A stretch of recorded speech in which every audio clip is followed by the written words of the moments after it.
पहले ही विजुअलाइज किया था, अगर मेडल आ गया ना तो मैं फ्लैग लेके भागूंगी।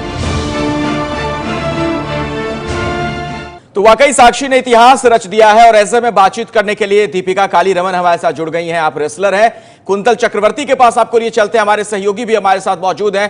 कुंतल, जरा उनसे बात कीजिए दीपिका से, और एक रेसलर की निगाह में कितनी बड़ी कामयाबी, पूरा देश तो इस वक्त खुशी से झूम ही रहा है।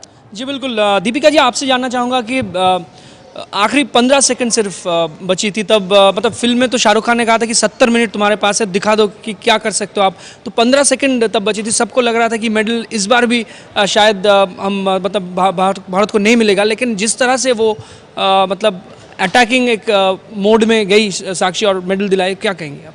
देखिए, सबसे पहले हमारे पूरे भारत देश को बधाई कि एक मेडल अब हम ले चुके हैं।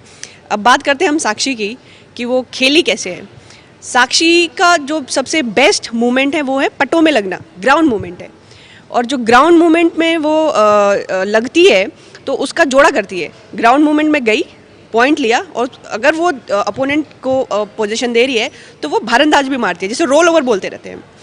तो यही काम, बेशक वो हार रही थी लेकिन लास्ट मोमेंट पे भी उसने यही काम किया। वो पटों में लगी है और लड़की को नीचे गिराया। नीचे गिरते ही 2 पॉइंट मिले, पहले 1 मिलता था, अब चेंज होने की वजह से 2 हो गए हैं। 2 पॉइंट मिले तो उससे उसको लीड मिल गई।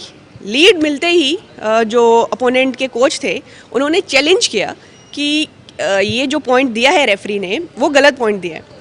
अब इसमें क्या होता है, एक नुकसान चैलेंज करने वाले को ये होता है कि अगर जो चैलेंज उसने गलत किया है, लेकिन तब तो कुछ खोना ही नहीं था कि चैलेंज अगर उनके फेवर में जाता तो फिर कुछ भी हो सकता था। 5 के बराबरी पर मैच खत्म हो सकता था। हाँ, बिल्कुल ठीक बात कह रहे हैं आप। लेकिन वो लीड से और उस चैलेंज से उनका 8 का स्कोर हो गया। तो ये एक वजह रही जीतने की। दूसरी ये है हमारी खेल की भावनाएं कि हम लास्ट मोमेंट तक लड़ते हैं, संघर्ष करते हैं। हार रहे हैं, जीत रहे हैं अलग बात है, लेकिन अपना दी बेस्ट देने की कोशिश कर रहे होते हैं। यही काम साक्षी ने किया और आज हमारे पास उनकी वजह से एक मेडल है। जी बिल्कुल। और ऐसा लग रहा था कि मंगोलिया के खिलाफ भी ब्रॉन्ज मेडल के जस्ट पहले वाले मैच में और ब्रॉन्ज मेडल वाले मैच में भी कि जो ओपोनेंट्स है वो जब आगे थी तो वो ज़्यादा डिफेंसिव जो टैक्टिक्स है वो अपनाने की कोशिश कर रही थी और मतलब साक्षी से ज़्यादा दूर भाग रही थी। तो ऐसा लग रहा था कि साक्षी को मेडल मिलेगा कि नहीं, क्योंकि 6 मिनट का ही बाउट होता है और दूसरे हाफ का मतलब एक फाइट चल रहा था, तो टाइम बहुत कम था। तो इसमें मतलब कूल रखना और इस तरह का परफॉर्म करना। बिल्कुल ठीक कह रहे हैं। मैं विनेश की फ़ाइट देख रही थी जिसमें उसको इंजरी हुई। विनेश की फ़ाइट के बाद क्वार्टर फाइनल साक्षी को लड़ना था और वो एक इम्पैक्ट मैं उसकी खेल की शैली में देख रही थी कि जिस तरह से वो खेल रही थी उसमें उसका मनोबल कहीं ना कहीं टूटा हुआ दिखा। और आखिरी के सेकंड में जो वो क्वार्टर फाइनल हारी, वो लगभग चित हो चुकी थी।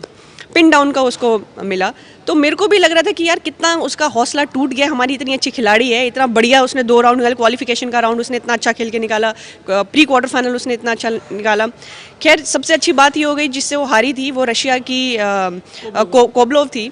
और वो लास्ट जो ओलंपिक हुए थे उसमें रनर अप रही थी, वो बहुत अच्छी खिलाड़ी रही, वो फाइनल में पहुंच गई। तो हमें एक चांस मिला ब्रॉन्ज खेलने के लिए, जिसे हम रैपिड चांस राउंड बोलते हैं। ये वो ही चांस है जो हमें सुशील कुमार का हमने देखा था बीजिंग ओलंपिक्स के टाइम में, कि जो उनको चांस मिला था, उनका अपोनेंट वहाँ पहुँचा था, चाइनीज़ ओपोनेंट था, फाइनल्स में पहुँचा था।